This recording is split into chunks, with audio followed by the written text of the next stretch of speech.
الرفع من الكفاءة بصورة عامة في التكوين. وعندنا الموضوع الثاني اللي يهتم بال يعني كما نقول السيكوريتي اليمونتير، الامن الغذائي. والموضوع الاخر هو المحافظه او تقليل من ضياع المنتوجات الفلاحيه. هذم ثلاث مواضيع اللي هم لما حالة وخروا شويه بحكم ان صار تغيير على مستوى راس ممثل الفاو في تونس، توخروا 4 شهور، لكن اليوم احنا يعني تم امضاء الاتفاقية هذما اللي إن شاء الله هم تنجم إحاطة أكثر منها أمور أخرى، لكن في كل الحالات يهدفوا إلى يساهموا في الأمن الغذائي من جهة بالتقليل من الضياع، يعني على مستوى الضياعات الفلاحية وعلى مستوى الإنتاج، على مستوى التشغيل وكما ذكرت خاصة موضوع الشباب وتكوين الشباب. والمحور الآخر اللي يهم بالطبع كما ذكرت هو الأمن الغذائي وكل ما يحيط بالفلاح من جهة والقطاع من جهة أخرى. Ces 3 conventions portent sur des domaines importants pour la Tunisie et qui sont liés à la convention qu'on a signée avec le gouvernement, qu'on appelle le programme pays. La première porte sur l'emploi et la mobilité des jeunes. Et la seconde porte sur la réduction des pertes, notamment au niveau des chaînes de lait et puis des céréales. Et la troisième porte sur le renforcement des capacités et dans les domaines de politique agricole. Et ce qui est important à souligner, c'est que ces 3 projets permettent aussi à la Tunisie d'échanger et de partager son expérience, son savoir-faire avec d'autres pays.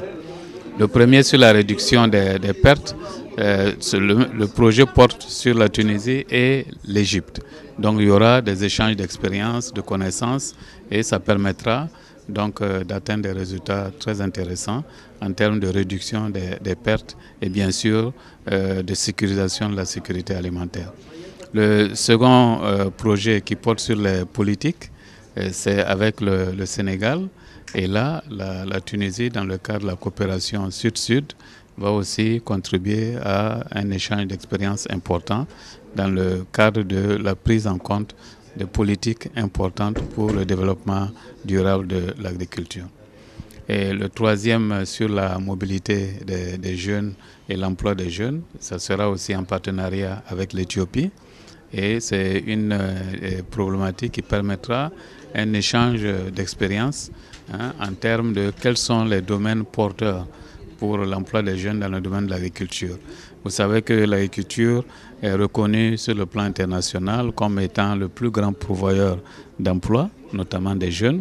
Donc là, ce projet va toucher ce volet et identifier les secteurs clés, les stratégies, les politiques à mettre en place, ainsi que les actions concrètes sur le terrain pour donner de l'emploi aux jeunes.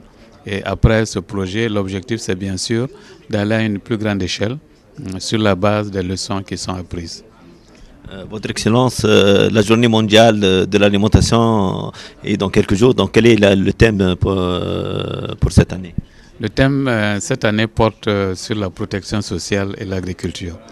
Vous savez que les agriculteurs, comme dans tous les pays, constituent une composante de la société pour laquelle il est important de les appuyer dans leurs actions de production et notamment dans une certaine mesure de voir quelles sont les possibilités en termes d'assurer leur protection sociale, que ce soit au niveau des populations, des populations paysannes vulnérables. Ça veut dire quel est le capital minimum, quelles sont les dispositions d'investissement qui peuvent être prises pour leur donner plus de moyens de production et aussi quelles sont les dispositions qui peuvent être prises pour stimuler leur production. Ça peut être des appuis de petits crédits, ça peut être des appuis en nature pour permettre le développement de l'agriculture. Donc ce thème est vraiment important parce qu'il permet à l'ensemble de la société et du pays de voir comment on doit intervenir pour mieux appuyer notamment les petits producteurs et le développement durable de l'agriculture. Merci.